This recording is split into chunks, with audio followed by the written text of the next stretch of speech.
You can't come to Valhalla as an intern, an AIT, or an assistant and expect me to just show you and hand feed you everything. I mean, I'm going to help along the ways, but my challenge to them is constantly, what are you doing in your free time? What are you doing on your own? And so in that network piece, it's the follow up. And in today's world, it's super easy, right? It could be done with a text message, an email.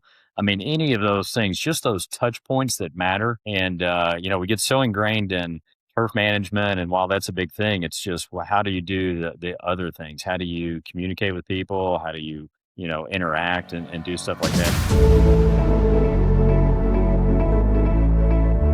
Welcome to Leadership on the Links, the podcast that showcases innovators in golf course management and the issues they face. I'm your host, Tyler Bloom. In Leadership on the Links, you hear the stories of people shaping the industry from their first swing to their dream match. You feel like you're on the course playing with your most inspiring colleagues, having great conversations, digging into insights and sharing a few laughs. Our industry is changing. As a leader, you need to keep up on everything from trends to technology to best practices. Together, we'll continue to build world-class clubs and teams. Let's get to it. Enjoy.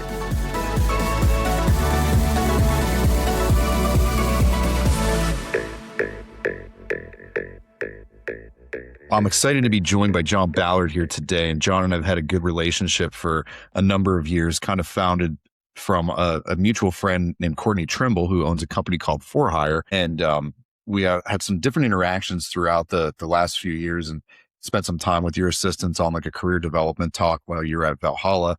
And then obviously aware of John's kind of transition to what he's doing here today at Simplot, and excited to have you on, John. Appreciate you taking some time. Yeah, absolutely. Happy to be here. I always I think one of the things I'm most fascinated with is just kind of your career journey. I made that a note in an email communication that, I really think it'd be helpful for people to hear a little bit of the context of kind of how you made your career steps.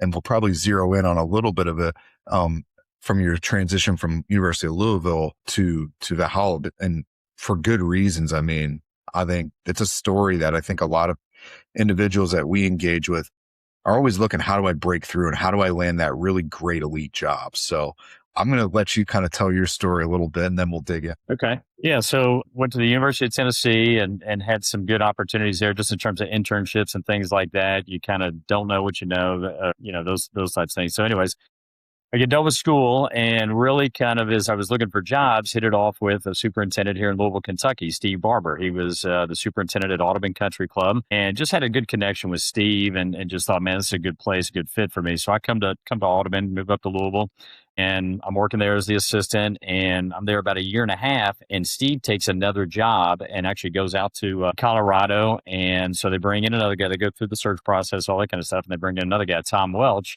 And Tom's there about a year and a half. And Tom decides he's going to make just a career change in general. He's going to go fly planes. Had always kind of done it as a hobby, but wanted to pursue it as a profession. And, a really good buddy of mine to this day, and now flies for UPS right here out of Louisville. And so, I've been there for 3 years or so, and I was kind of kid. I don't know if it was the committee was tired of doing these searches, or they just said, hey, let's just give this kid a chance. We see something. So I got a superintendent's position at a really young age, at 22 years old. And, really kind of, that was always my flag, or sort of my mantra. Like I was young and didn't know, and I was quick to know that I didn't know things, but I was committed to, I was going to learn. I was really going to dig in. And so I spent a lot of time, not only at the golf course, but on my own. And, one of the questions you had sent me was about, some mentorships and some things like that. And while I have relationships with Steve and Tom, I just wasn't with them long enough to say, man, these guys are my mentors, particularly as it relates to turf grass, right? I just kind of had to learn a lot of that stuff on my own, and kind of carried that through with me. So, but we did a lot of great things at Audubon. We had a major renovation that we did in 2008, learned a lot there, doing some things. So, you think, hey, this is great. We're raising our family. We love the city of Louisville. Well, in like 2015 or 16, the University of Louisville, who was in the Big East Conference, joins the ACC. And Tom Jurich, who's the athletic director at that time, is really known for his facilities, whether it be basketball, soccer, tennis, all that kind of stuff. And so thinking the ACC, a lot of schools, Clemson, Duke, Florida State, they had their own golf courses. And so he buys a golf course just outside of town and goes to his golf coaches and says, hey, who can we get to help manage this property? Well, I had a relationship with both golf coaches.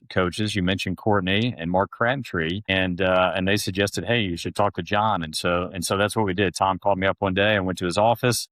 And it was funny at the time. I really wasn't sure about it, but my wife had said, "Hey, I think this could be a good opportunity. You've got a little maybe stale, that kind of thing." And so a little bit of a leap of faith. And so go from managing all warm season grasses out to all cool season grasses out there at the University of Louisville, and was just super happy that I had done that. And so there was a lot of things to do, and so we're working and doing those things. And actually, while I was there, I kind of transitioned out of superintendent role into a director role, a general manager type role. So you're sort of understanding and learning that side of the business a little bit too. I hired a superintendent in and, thinking, okay, well, this is great. We're going to, this is where life's going to be and that kind of thing. Well, about 2018, PGA of America, who had a headquarters in Port St. Lucie, Florida, decides they're moving to Frisco, Texas. So they take their operation and go there. Valhalla, who's owned by the PGA of America at the time, pulls Roger Meyer, who's the superintendent, takes him to Frisco to help grow in those golf courses. And Roger had called me kind of in February, I guess, of that year of 2019, to have lunch to kind of tell me these things and just, would you be interested? And so you're like, sure, it's Valhalla, but not really knowing where that would go. Well, later that summer, I got a phone call from Keith Reese, the general manager, who wanted to have lunch, and it really kind of started to evolve from there. And so ended up being offered the job in November of that year, and went in 2019 and kind of went from there. There's all kinds of interesting stories that kind of developed from there, but that's sort of the path. And it is a unique one because I've worked at 3 different golf courses of varying levels, but I've never moved. I've always been in Louisville, where you see a lot of guys that have to move. And so very fortunate to do that. But yeah, that's kind of where it was. It's funny you say that you're fortunate to be in the same area, because I agree. Like, I think a lot of people do have to move, and sometimes they have to get out of their specific region for the silly, sometimes it's the silliest reason is they really want to get to the next job at that and the best in their area. A lot of times I find search committees are looking for some different perspective and different exposure. Doesn't make that right. Doesn't make it wrong. Just that is something that I see a lot. Now, with that being said, there's not a search committee I've worked with that has said to me, we want somebody that doesn't have roots here. Like, they want someone that actually has some sort of regional tie, because they don't want to go through a transition again. So it's kind of like counterintuitive. Like, they want somebody that has outside exposure, but they also want to maintain that we don't want to be going through the search again in 3 to 5 years. So Sure. It's kind of an interesting pathway for yourself. When you think about each of those climbs, right, whether it's from Audubon to Louisville or Louisville to Valhalla, what are some things that you did to kind of separate yourself so you didn't get sort of that bias that here's just the local candidate? We want to go get somebody with, maybe bigger aspirations, different experiences, different exposure, different network. What were some things that you did?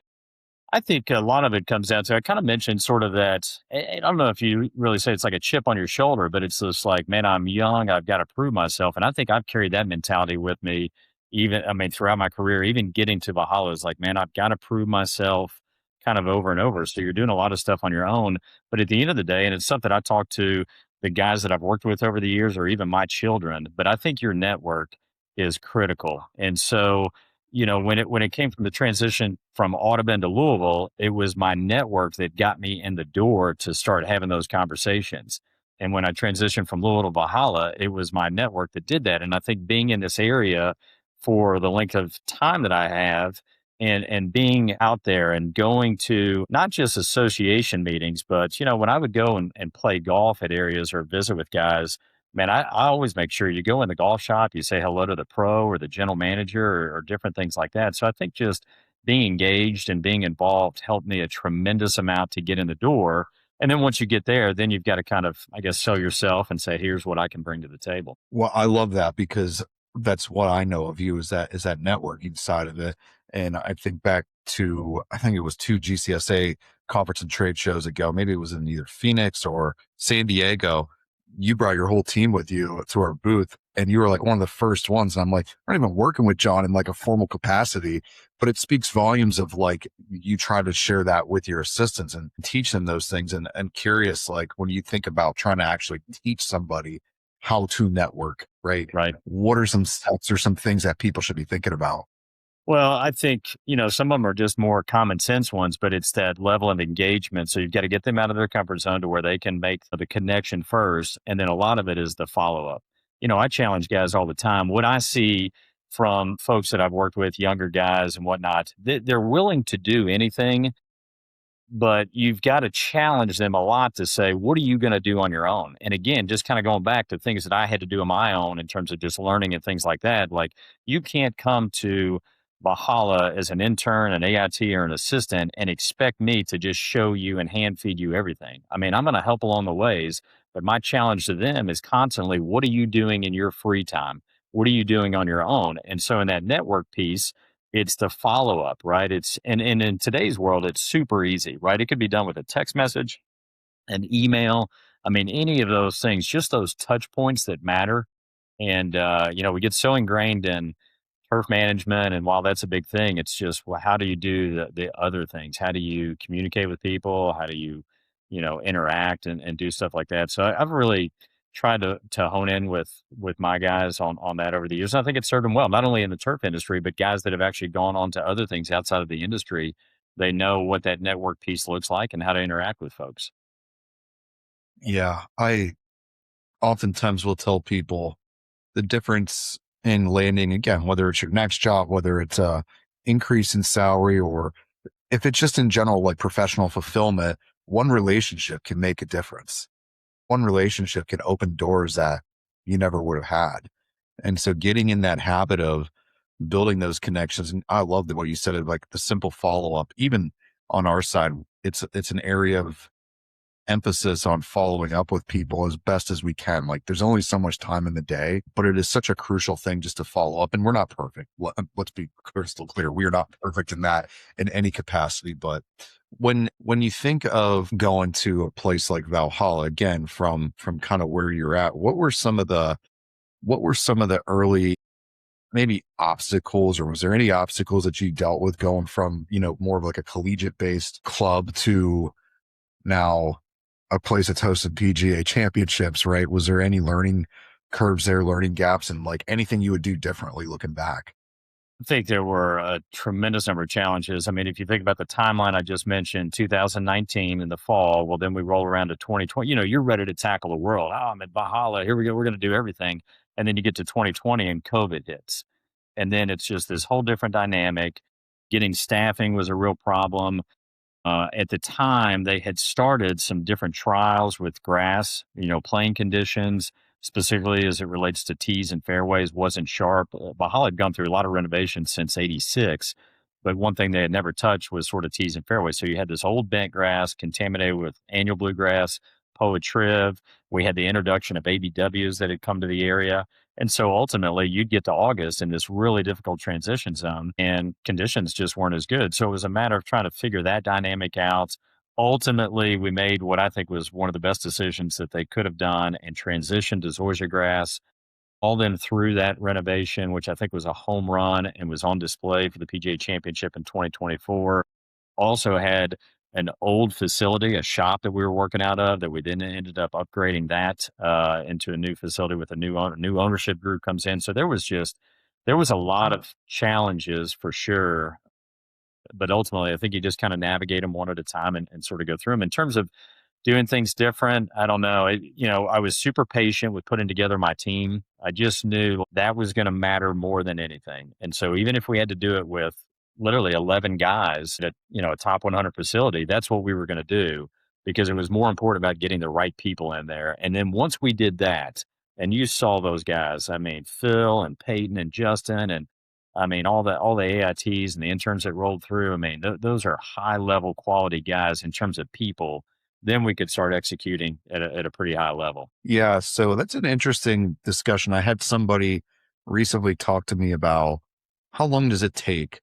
You start a new job. How long does it take to really build that team culture and build the right pieces?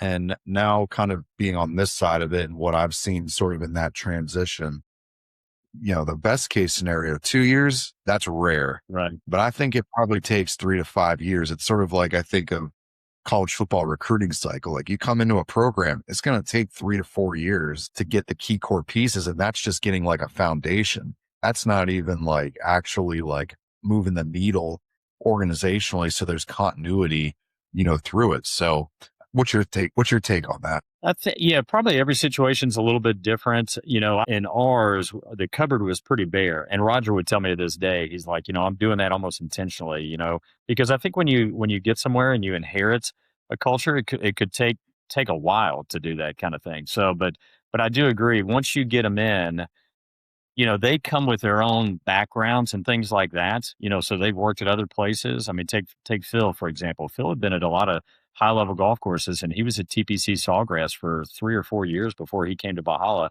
So he brings a lot of that mentality.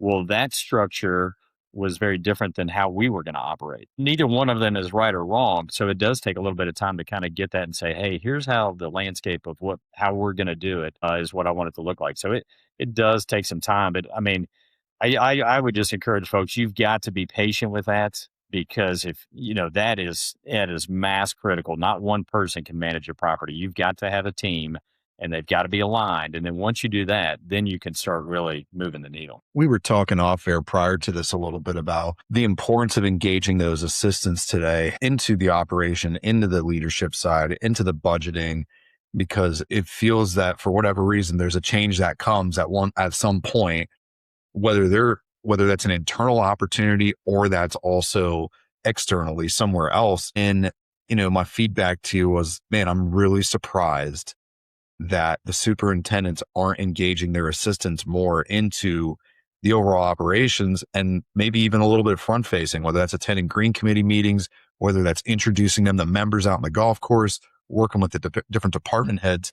And again, you sort of look back for me and I'm like, man, that was never like not something that was part of anywhere I ever worked.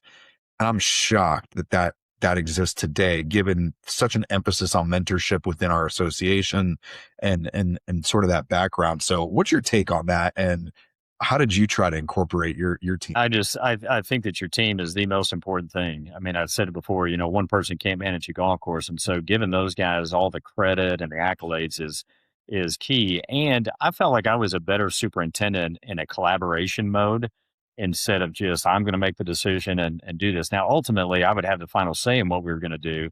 But when we would get together for our team meetings, whether it be once a week or engagement with the interns or whatnot, but specifically with the assistants and the AITs, we would have a lot of discussion about how we wanted to attack. We know some certain metrics that we want to hit, but there was a lot of feedback. Should we do this? Should we apply this PGR and this rate and different things like that? And I felt like we were better when we would do those types of things. So, and then there's a variety. It doesn't always have to be a greens committee meeting or board meeting or things like that. It could simply be introducing them to members on the golf course, right? I mean, you're up at the putting green and here comes Mr. Jones or whoever it may be. And just that interaction, I think was big. And so a lot of our members, they know who I am, but they also knew who Phil was. They knew who Justin was. They knew who Peyton Hobby was. They knew who all of our AITs were. Their interaction with the golf shop, which is maybe a whole separate conversation, but that relationship between the golf shop and the grounds crew, I mean, if that's not cohesive, and I've been at places where it's not, it can be a real challenge. So, I mean, I think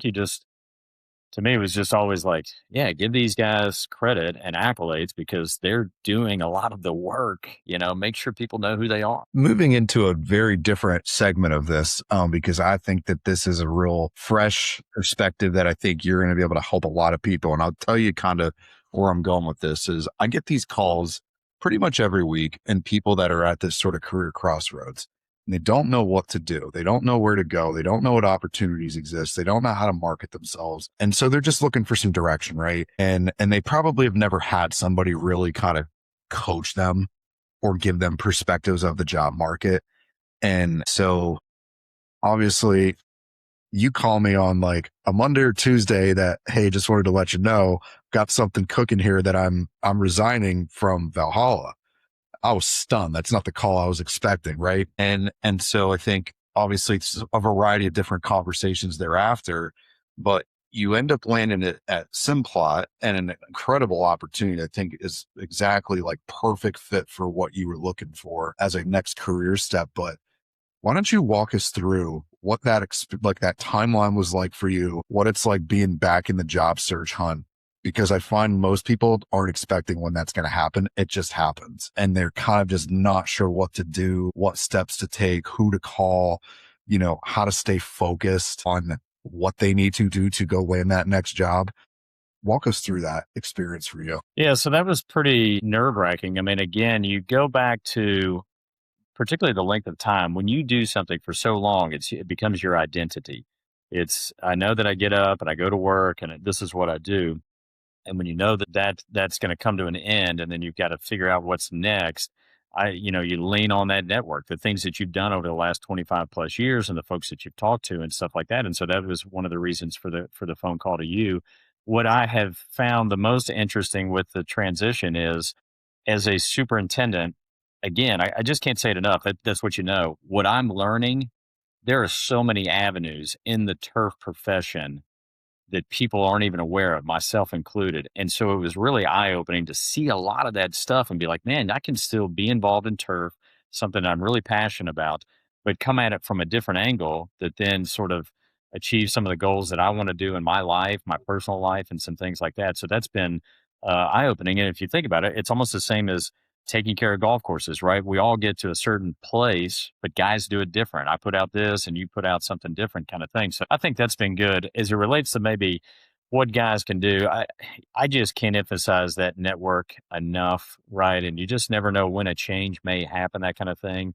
You've got to stay laser focused on what you're doing. I mean, I was still getting up early, setting meetings, making sure I had phone calls, but, scheduling out your day, because if you don't, you can let a day get away from you and be like, I didn't really accomplish a whole lot that kind of day. But you just kind of start with that and say, okay, well, these are my objectives for the day, and this is what I'm going to work on. And then from there, you just start navigating through what makes the most sense for you personally. But again, lean on that network. Stay pretty focused on what's at hand.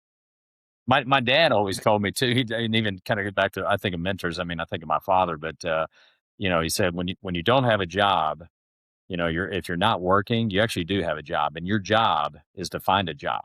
Right. That's your job, is to go find a job. And so that's I always thought about that. And yeah. I think, I don't know if we had this conversation, but I tell this to people, first off, take a deep breath. Like, you're going to be okay. It might seem in the moment that it's really scary and you're thinking about, well, man, I've had a certain lifestyle. I've had certain bills. By the way, I went through this myself when I transitioned out of being a superintendent. Even starting the business, like, it was a big leap of faith. It's not like I walked into an institutional organization that had policies, that had recurring business. It literally was, hey, I'm leaving a job that is paying me every other week. I have full benefits, house, and I'm going to go start something from scratch. And we're going to see where it goes. It's kind of a little bit risky. It's very risky. And I could see how so many people would be like uncomfortable with that. But what I tell a lot of people is, take a deep breath. You're going to be okay. There's short-term opportunities too, whether it's interim type roles, whether that's going to just be an assistant somewhere as a plug and play scenario. Like, it is what it is. Like, sometimes you got to do that. But I think the second thing is, spend time to write down all the relationships that you have, literally. And honestly, anybody should be doing that now. Prior to that, be proactive. Literally put down a list of like your top 50 closest contacts. Could be anything from academia, consultants, architects, contractors, superintendents, other industry people, executive directors, right? Get that list down on paper and then put together some sort of introductory email. Hey, it's Tyler. Just wanted to let you know, making a transition in my career. If there's any opportunities that, come to light, can you consider me or keep me in mind? And make sure you have an updated resume so that like people have a reference point. Cause a lot of times that's really what ends up happening is it's a connection with somebody and they want to make that connection really quick. And so if you have that sort of like preempted, you're already putting a signal into the market that I'm available, I'm looking. And a lot of times opportunities just come. I mean, I sit here and laugh every week with our team, like, you're never going to guess who called me this week. And we're not seeking it out. And that's not to be cocky or arrogant. Right. It's just that the signal is out there that these people helped recruiting. And most likely they've got people that have come to them that are looking for opportunities. Yeah, I agree. Gosh, you and I talked a bunch, over the course of what, probably 3 weeks to a month. I mean, it was a couple, 2 times a week, something like that. And so, I mean, a lot of the advice that you gave me was just that: write down, these things and kind of go from there. But it was good. I mean, it was just, it was so eye opening that there are so many other avenues in golf besides working at the golf course. And I just never thought of it that way. Well, and I think too, like you've got a really unique skill set, man. Like you're really polished, you communicate well, you present well. And so, I mean, who doesn't want that in their organization? So, like, there's skills there that, like, may not. I think that's the hard thing for people when you're doing something for so long. You think you're only good at one thing, but the skills that you developed in that, I mean, even as you were just talking there about, hey, I set up in the morning and had a schedule, had like meetings that I would meet. I need to apply that a lot more. My days sometimes are a little free will, but I like variety, so that fits my personality. Yeah. But like that skill in of itself, like employers are looking for. Yeah. And I'm not saying again, I mean, I'm not perfect with it at all. I mean, I'll have some days where it does get away from you a little bit and you'll think, man, what did I actually get done there? The pace of what I'm doing now is certainly different. And so getting accustomed to that, those are some of the changes that are a little different for me, I think. But I think as superintendents, we like routine. I mean, it's kind of in our nature. It's been in our nature for a long time. And the more we can stick with that routine, the better we are. So you've been in the position for a couple months, right? And you've gotten to probably see some pretty incredible properties and things. What are some of the key things that you're up to? Like, what does your role look like, and kind of some of the initiatives you guys are working? Yeah, so Simplot's been great, and I tell people this too. Let's talk in a year, right? There's always a honeymoon when you kind of get somewhere, but there's so many great things about Simplot, and I think it really kind of starts with leadership and just understanding who the company is. It's a family-owned company, right? That's based out west. So if you go out west, Simplot is a very known name. As you continue through the Midwest and certainly in the Northeast, there's really not much of a presence at all. So maybe even just educating folks on that a little bit, but family owned company, global agriculture, right? So they got this major division of agriculture, and then they've got a division of it that's turf and horticulture. Brian Baker leads that division. I've always had a relationship with Brian over the years, based out of Chicago, and he was one of the guys I was having conversation with. But I think it really starts at the top with that and sort of that culture, right? That how you treat people and what you do. And so when I was talking with Brian, it was more like, hey, let's figure out what a role could be. I don't even know if there was one that was really defined for me to do. So we landed on this position of a key account manager working with Campbell Cox, sort of in a similar role. And what we're really doing is helping support the distributor sales rep, maybe using my network, right, my experience and things like that, particularly here in the Midwest, and go and visit golf courses and help folks out. And so there's this travel component to it that's new, right? As a superintendent, you just get up and you go to work. Well, now I've got to get accustomed to being on the road, which is not sexy at times, right? Whether it be flying or driving or anything like that. But the connections that I've made thus far in the field have been so positive. I mean, with the superintendents or the sales rep, I was up in Chicago, Wisconsin at Erin Hills with those guys, just talking grass, talking turf. Most notably, last week I was in sort of North Carolina at Pinehurst and then up into the Raleigh area and working with Kyle Johnson and his team at Carolina Country Club, who's going through a big renovation, putting in Xeon Zoysia. Same thing with Ford Baker at Hope Valley. They're doing a Xeon renovation. Well, guess what? That's what we did at Valhalla. And so it's easy to have those conversations and maybe offer some advice and things like that. And then if you think about the personal touch points, it's following up with those guys, right? It's saying, hey, thanks for letting me come out, sharing my information. Hey, here's how we did our grow in. Here's some things to be looking for, be patient with, and some things like that. So far, it's been really well received.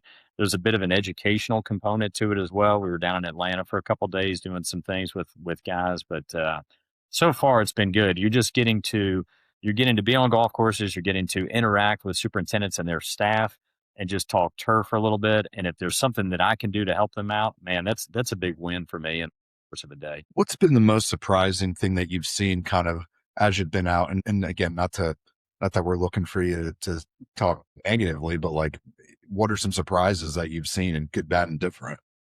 I would say, well, that is a great question. Maybe some of it revolves around just guys trying to figure things out. I mean, I think we live in this world of like well, I'm the superintendent. I got the job. So now I should know everything. And when you get out there in the field and stuff, you realize people don't know everything. And I was one of those guys. I didn't know everything. And so you just see more and more of that. And I think people they really crave and want some advice, maybe so to speak. It doesn't mean that they would use it. But I think just being someone who can be a sounding board for someone saying, "Hey, I'm thinking about trying this," or "What do you think about this?" is really been good. That's been a little bit, because I think, okay, well, we get to this really nice property. It's a high end property. These guys will have it all put together, and you say, well, maybe not in every aspect they do, and maybe there's something that I can offer. So that's been something that's been interesting to me. Yeah, I think to speak on that is sometimes you don't know what you don't know. Sometimes not. And you just don't know to ask for help. And we've seen this over and over again. The best superintendents, the best leaders are constantly networking. They're constantly on the phone asking questions. I had one just again recently, like something so simple as, hey, I want to post an assistant position for X, but I've got current employees on my team that aren't making that. Right. And I think that they should be. How do you go about addressing that on the internal side before we go to market, for a position that quite frankly is going to be paying equal to or more than what they're making. So, just simple things, even like to that level, I think just continuing to ask for help. And I think there's so many resources in this network now or in this industry now. And I love that. One of the things I'm curious about too, as you think about your role, like the idea of mentorship has always been pretty central to you. How do you see that for yourself, like in this role moving forward?